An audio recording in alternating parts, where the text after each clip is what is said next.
Join ForumIAS Academy, trusted by hundreds of toppers, including IAS Rank 1 Shruti Sharma.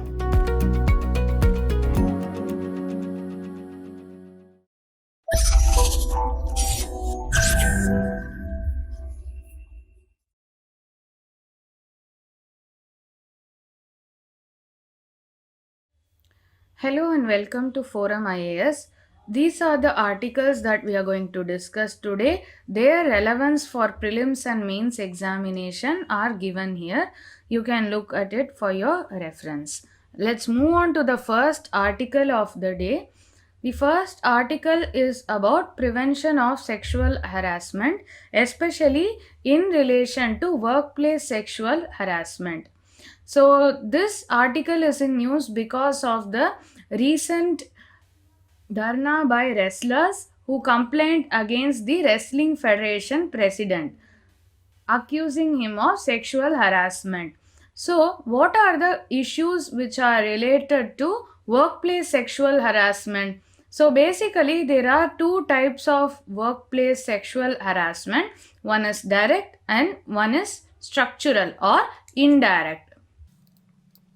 So basically, this direct form of sexual harassment is easier to recognize than the structural aspects. Structural aspects, it can be like giving some sexist remarks, like stereotyping women's roles in an office. These are all structural harassment. Direct harassment is asking for favors. Alright, so now we have an enabling environment so that women come forward to report direct sexual violence. But with respect to indirect violence, as of now we have poor response because this indirect violence itself is embedded in social and economic structures. Like we already saw, it involves sexist remarks, stereotypes. These are all rooted in the social structure. And another thing is there are more men in the workplace. So this creates a power imbalance because of majority. Men are in majority and women are in minority. This creates a power imbalance and this enables men in the workplace to take advantage of entrenched patriarchy. These are all keywords which we can use in the mains examination. And another thing that is of concern when it comes to combating sexual harassment at workplace is that women occupy fewer higher positions. Like even if we see the ministers, today in central government there are less women ministers. Women seldom occupy higher positions, so there is low tooth to tail ratio, which means the number of women at higher position compared to number of women in subordinate positions. Generally, this number, this women in the higher position, this tends to be less compared to number of women in subordinate position. This is called as low tooth to tail ratio. So this is also another keyword which we can use in the mains exam. So note down the keyword, it is important. So then the article also highlights about LPFR and WPR. LFPR is labor force participation rate. Labor force participation rate. So what does labor force participation rate means? So how much percentage of persons are in the labor force? So labor force doesn't only mean employed people. It involves employed people, unemployed people and people seeking employment. So percentage of people in the labor force of the population. So if we have to write a formula for this, percentage of labor force divided by population. So this is the definition for LFPR. So this LFPR, it was nearly 17.5% in 2017 to 18 and it has improved to 25.1% in 2020 to 2021, which is a very good improvement. And then we have workforce participation rate. So we'll write it here, workforce participation rate. So workforce participation rate is percentage of employed people among the persons in population. Percentage of employed divided by population. So we have one main difference between these two. In labor force, those who are employed, unemployed, as well as those who are seeking employment, they are included. But in workforce participation rate, only the percentage of employed are included. This statistic, it has also improved from 16.5% in 2017-18 to 24.2% in 2020 to 2021. But these metrics are overall. But for women alone, these metrics are not largely very promising. So we have to concentrate on improving these metrics for women. So whenever there is workforce participation rate and related harassment in the workplace, there is the POSH Act comes into place. We'll see what is this POSH Act. POSH Act is the Sexual Harassment of Women at Workplace Prevention, Prohibition and Redressal Act. This is the POSH Act. So POSH Act, it includes unwelcome remarks as well as actions. So not only actions, some verbal remarks are also included. Physical advances, sexual favor demand, lewd jokes, these are all also considered as sexual harassment at workplace. An important caveat in this act is that complaints have to be filed within 3 months of the occurrence of the incident. For them, the complaint will go and they will be the first responder. And this ICC, they have to complete the inquiry within 90 days. And listed companies are companies which are listed in the stock market. So the listed companies, they have to disclose number of cases filed every year. So before this became an act, there were Vishaka guidelines which were in place. So the provisions of this act and the predecessor of this act, they can be asked from prelims perspective, and these definition for LFPR, WPR, they can also be asked from prelims perspective. So we have problems with prevention of sexual harassment at workplace. Now what should be done in this regard? So first we will see the short-term measures that need to be taken. So there should be women-friendly infrastructure, and this is the responsibility of the employer of the women.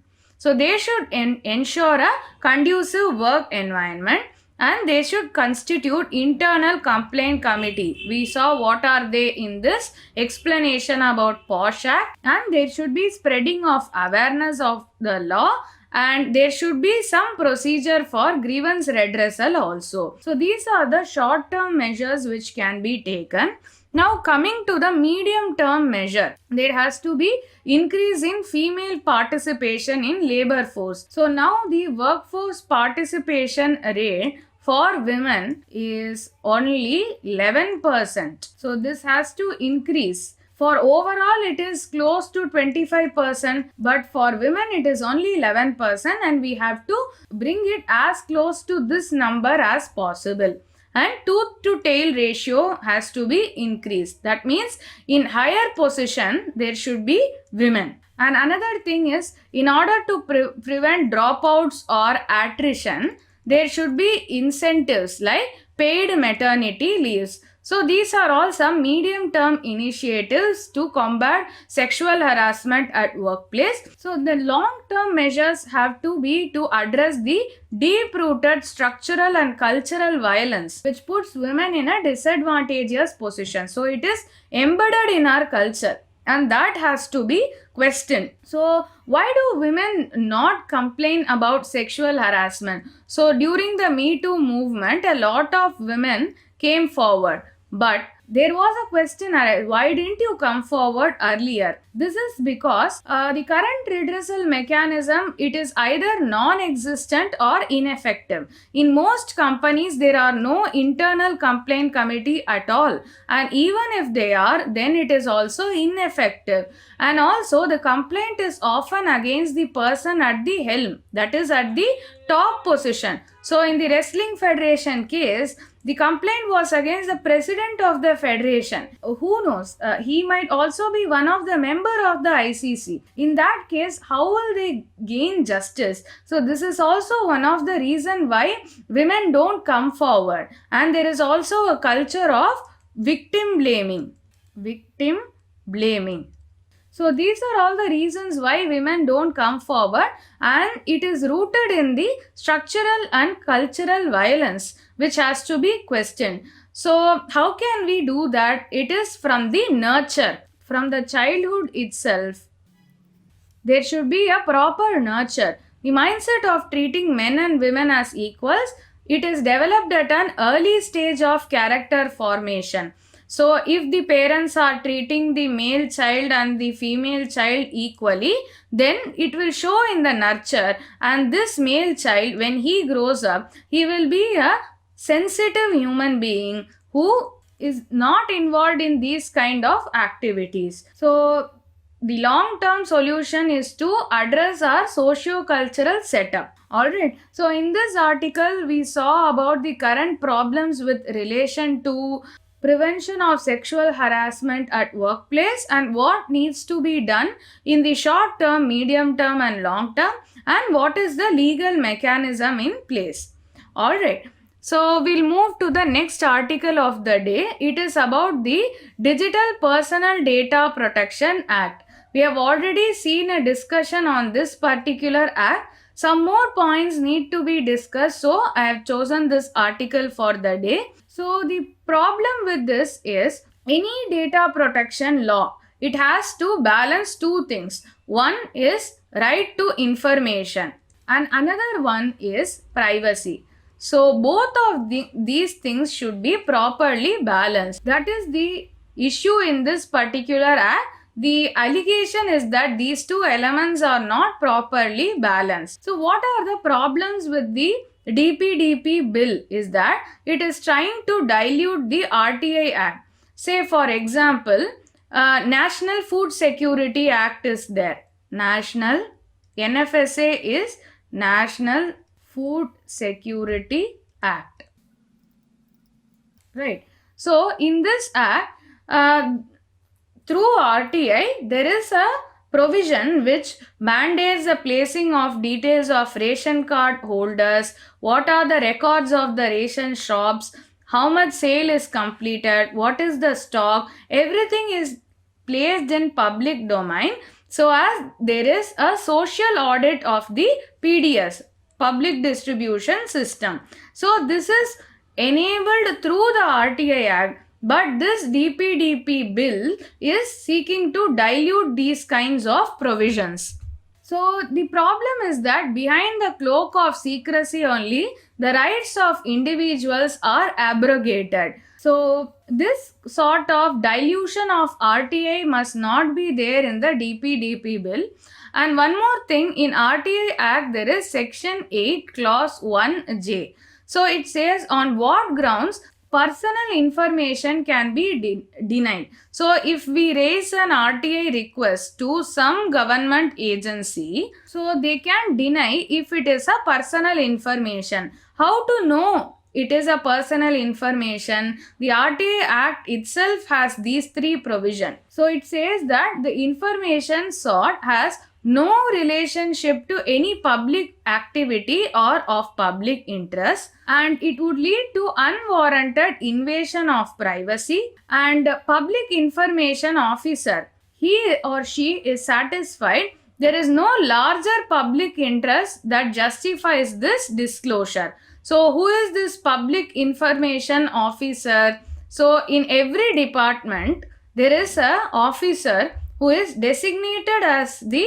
public information officer, and he will answer the RTI queries. So if this public information officer is convinced that the information that is being asked is of no larger public interest, then he can deny this information. So these are all the metrics on which it is tested whether an information is a personal information or not. But this DPDP bill, it says that it is going to amend the RTI Act, and this section is expanded to exempt all personal information, not just the personal information that doesn't have any public utility, but this bill seeks to exempt all personal information. So which is a dilution of the act. And another section in the RTI is that section 8 clause 1. This states that information which cannot be denied to the parliament or a state legislature shall not be denied to any person. So this is the spirit of RTI Act, and by various legal pronouncements, that is court judgments, what has happened is this particular clause is made applicable to all information. But again, this DPDP bill, it is seeking to amend this particular section also. So why this kind of deletion of this clause is taking place? It is because there is an incorrect understanding of the RTI Act. So if the RTI Act is narrowly interpreted, then we will go by the text of this. But we have to follow the spirit of this. And if DPDP bill seeks to amend this particular section, then the spirit of this will become void. So this is not a very good implementation. Another one thing that we have to know is about Justice A.P. Shah report. So this report says that Privacy Act should clarify that publication of personal data for public interest and disclosure of information as required by the Right to Information Act does not constitute an infringement of privacy. So this Justice A.P. Shah report, it is important from prelims perspective also, and you can verbatim quote this, that RTI should be exempt from the DPDP bill. So we can quote this directly in mains also. Alright. So this has to be implemented. Rather than that, this particular bill is diluting the provisions of RTI. Another section is in the DPDP bill is section 18. So basically there is wide discretion that is given to the central government. So whenever there is a bill that is composed, the bill has broad contours, and then the nitty-gritties, it is left to the executive. Okay. So the bill is passed by the legislature, right?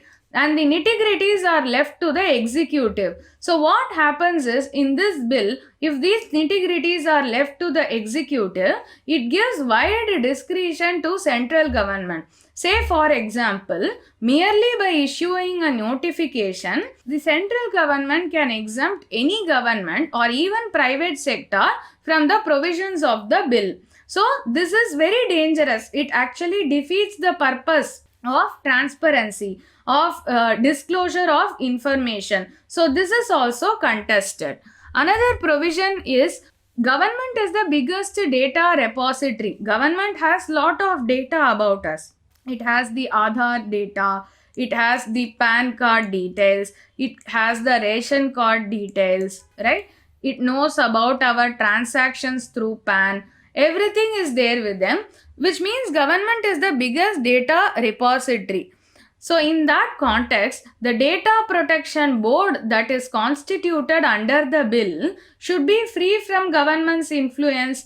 But if we see, the autonomy of this institution is not ensured. How? Because the strength as well as composition of the board, how the members are selected, how the chairperson and members are removed, everything lies with the central government. So this totally negates the autonomy. And the chief executive of this data protection board will also be appointed by the government. So there is scope for bias, right? And the government can control this independent board, so there is no independence at all. And another problem with this particular DPDP bill is that the bill itself says it has digital design, which means you will raise complaint digitally. An entire thing is tracked digitally, like how you place order on Amazon. You can place the order and entire order is tracked digitally, right? So once you raise a complaint in this bill, or when it becomes an act, when you raise a complaint through the provisions of this act, the entire life cycle is digital. But according to National Family Health Surveys, only 33% of women have used internet. So there is inequality. In this context, we can't have a complete digital design, and there should be inclusiveness in this regard, which is not there. Okay, so overall the crux of this particular article is that there is a dilution of RTI, then there is accessibility issues, and then there is excessive control of the central government, wide discretion of central government, which defeats the purpose of data protection. That is what this article says. Moving on to the next article, it is very interesting because recently a paper was published in the journal PLOS Climate. So what they are saying is that billions of tons of dust can be launched from moon. Okay, so from moon, billions of tons of dust are launched into a point in space where the gravity of sun and the gravity of earth, they cancel each other out, and this dust particles, they will remain like this. So what happens? The sunlight, the amount of sunlight that passes through these particles and finally reaches the earth, it will become less. That means the incoming solar radiation or insolation, this we have read in geography, that becomes less if there is this dust cloud launched into a point in space. So if the incoming solar radiation is less, then the incoming heat is less, and as a result we will be able to combat global warming. That is what this paper says. But can it be a reality, or is it merely an idea? So basically this particular idea comes from the summerless year that followed the eruption of Mount Tambora in 1816. So when a volcano bursts, we have the pyroclastic material, we have ashes and everything. So this particular mountain was so huge that entire summer the pyroclastic material was launched in the sky. Obviously it takes time to settle down. So in this context, the incoming solar radiation was very less because there is a layer of dust, and it was called a summerless year or cool summer. So from this only this idea is influenced. Whether it can be practically possible, we'll see. So basically during this cool summer which was caused by this volcanic eruption, crop yields plummeted, which means dropped drastically in a worldwide scale. So if we are dimming the amount of incoming sunlight by stratospheric aerosols, so this can be moon dust also, or it can be aerosols like sulfate particles which are launched. So if we are dimming the amount of sunlight with these stratospheric aerosols, there can be similar effect. There can be plummeting of crop yields. But some models are saying that this will not be the case. Overall, there will be benefit only. But then these models are at a continental scale and not at a regional scale. And droughts, etc. happen in a regional scale. Droughts, forest fires, they don't happen in continental scale. They happen in regional scale. So these models are insufficient at a regional level. At the same time, these models are inadequate at estimating the precipitation response. We know how rainfall happens. It is largely convectional, which means when there is heating, the air rises and it condenses into clouds, and then there is rainfall, right? So if we are reducing the amount of sunlight that is coming, what will be the effect of effect on precipitation? So this models are very much inadequate in predicting this. So the actual benefit of implementing such a model is highly uncertain. And one more thing, it is about the administrative challenges. Okay, so what are these challenges? Who will decide when and where to deploy the aerosols? How much will be deployed?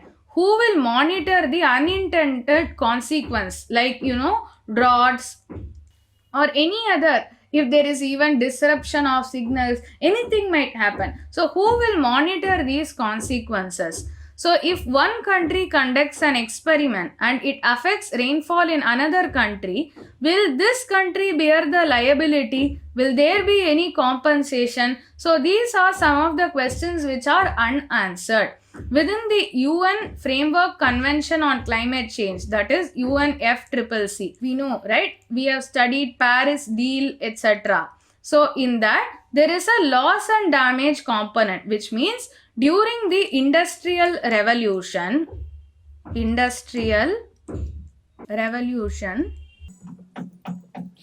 many developed countries like UK, France, etc., they polluted, right? At that time, countries like India and China were very underdeveloped.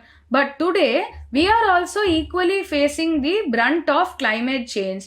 So for that, these countries should provide some money as loss and damage so that developing countries and underdeveloped countries can tackle climate change. That is the loss and damage mechanism. Still, this is not decided. If this itself is not decided, how will the global community come in consensus with regards to this moon dust? So there are administrative challenges as well.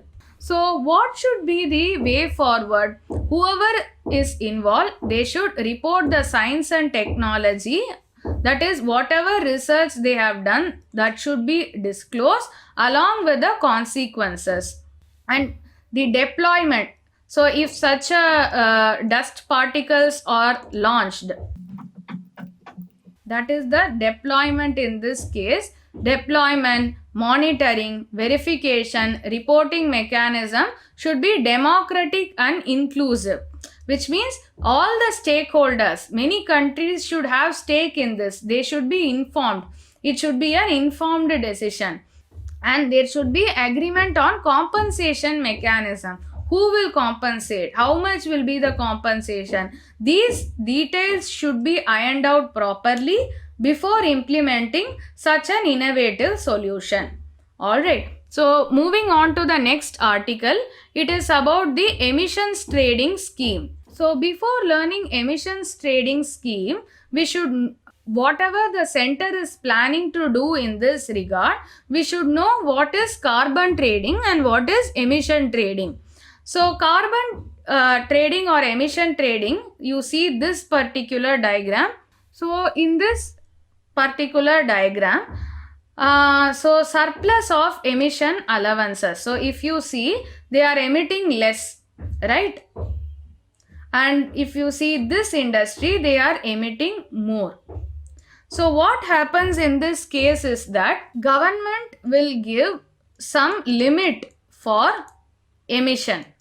So an industry can emit only within these limits. It can't emit more than these limits. So if a particular industry is emitting only less, it hasn't crossed the limits, right? But this industry, it is emitting more than the limits. So they have crossed the limits. But then this particular industry has this much of quota left, which they can sell to this particular industry. They will sell their emission allowances, and this overly polluting industry will pay the money. So what is the benefit of this? overall the emission is less. Overall the general quota is less. At a microscopic level, if we see this particular industry is releasing more effluents, but to compensate this industry is releasing less effluents. So overall it is getting compensated. That is the concept of emission trading. Alright, now moving on.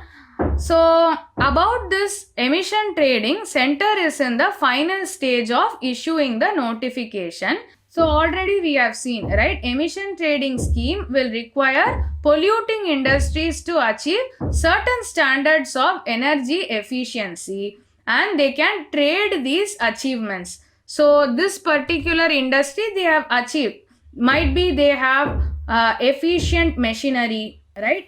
So because of that they are polluting less and they are able to trade their achievement. That is the basic scheme about emission trading. So earlier we had the PAT scheme, perform, achieve, trade, and this was implemented across 13 sectors and it was in force since 2015.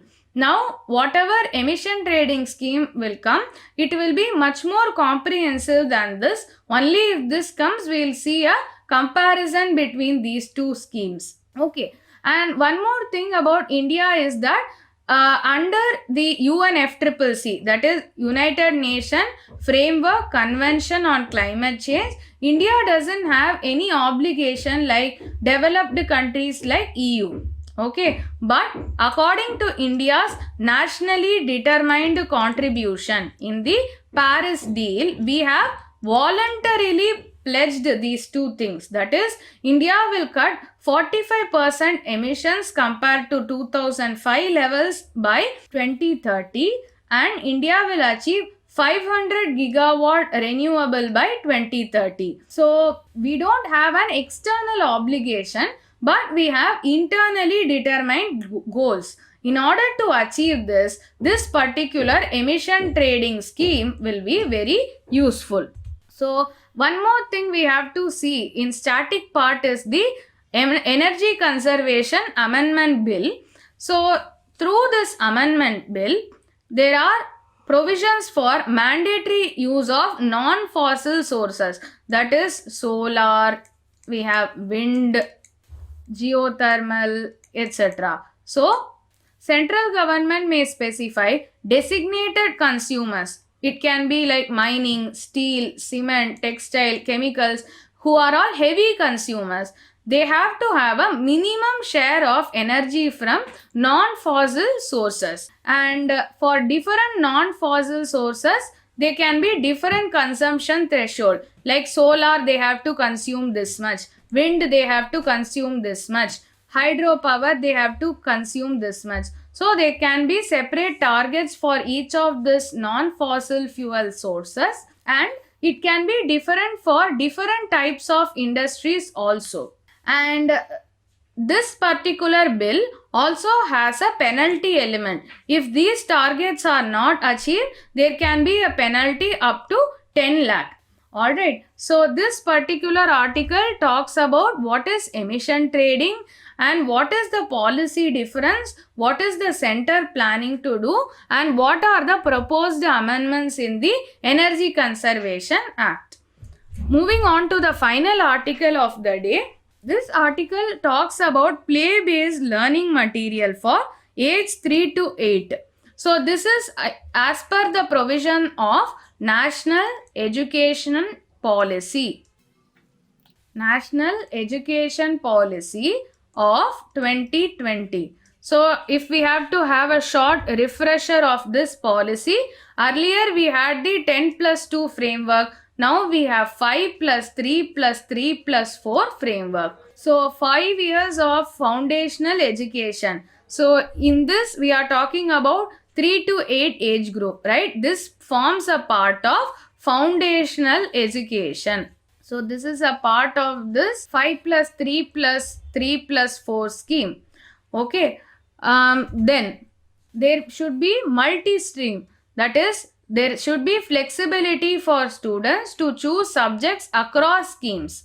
And the subjects should be offered at 2 levels of proficiency, that is easy and advanced. So they will be offered in different levels of proficiency, and board exams also have been diluted. It will test only core competencies, and it can be modular, that it tests only a particular module in the syllabus, and it can be objective as well as subjective, and board exams will be offered twice a year. And this policy, national education policy, calls for the use of 3 language policy, and there would be 10 bagless days in a year for school students. So they are expected to do an informal internship in a vocation, that is a employment stream. So in that they will do a informal internship. And for colleges there will be SAT is the entrance test in US universities. Similar kind of entrance test for all college courses will come, and it will be conducted by National Testing Agency, and bachelor's degree will be 4 years for all programs. And midterm dropouts, they will have the option to come back after taking a break. And now we have the universities and also deemed universities, affiliated colleges. This scheme should end, and the colleges will get progressive autonomy, and there will be no concept of affiliation to a university. And in college education there is going to be fee cap. And finally, top rated global universities will be allowed to come to India. So this is a short refresher about national education policy.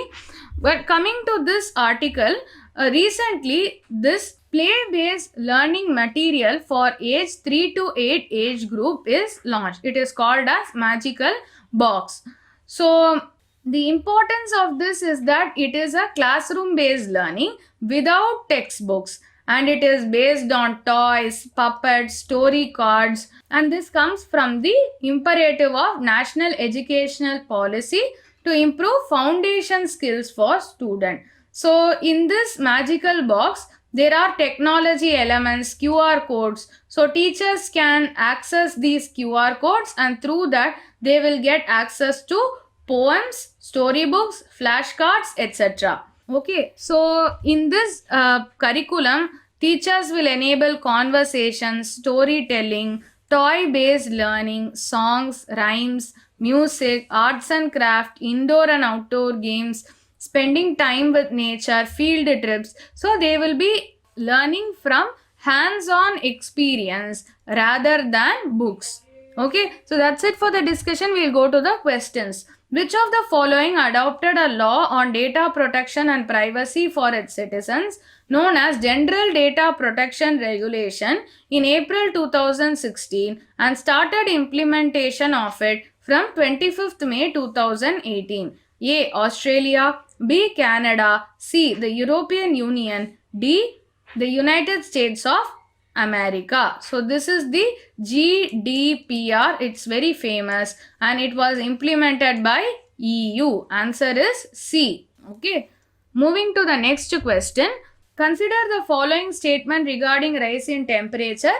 A rise in temperature of 1 to 3 degrees Celsius will have positive effect on cereals in low latitude areas. 2. Warming of more than 3 degrees Celsius is expected to have negative effect on production in all regions. Which of the statements given above is or are correct? A. 1 only, B. 2 only, C. both 1 and 2, D. neither 1 nor 2. So coming to the first statement, it is saying in low latitude areas, even if there is 1 to 3 degrees raise, there will be a positive effect. This is wrong because consider this as a earth. Low latitude is equator and tropics, right? If there is an increase in temperature in this, it will become extremely hot, right? So it will not have positive effect on cereals, but in higher latitudes, there would be positive effect on cereals because the yield of crop, it follows a bell-shaped curve. Till certain point in temperature, the yield will increase. But after the temperature increases beyond a point, the yield will fall. So here already it is a heat surplus area. If the temperature increases, the temperature will become extremely hot and the yield will fall. But in higher latitude, they are heat deficit regions. So as the temperature increases, the yield will also increase. So the reverse of this statement is true. So this particular statement is wrong. And second statement, warming of more than 3 degrees Celsius is expected to have negative effect on production in all regions. Yes, this is correct. See, the answer is B, 2 only. That is it for today's discussion. Follow us on all these social media channels. This is Indumati signing off. Thank you. Have a nice day.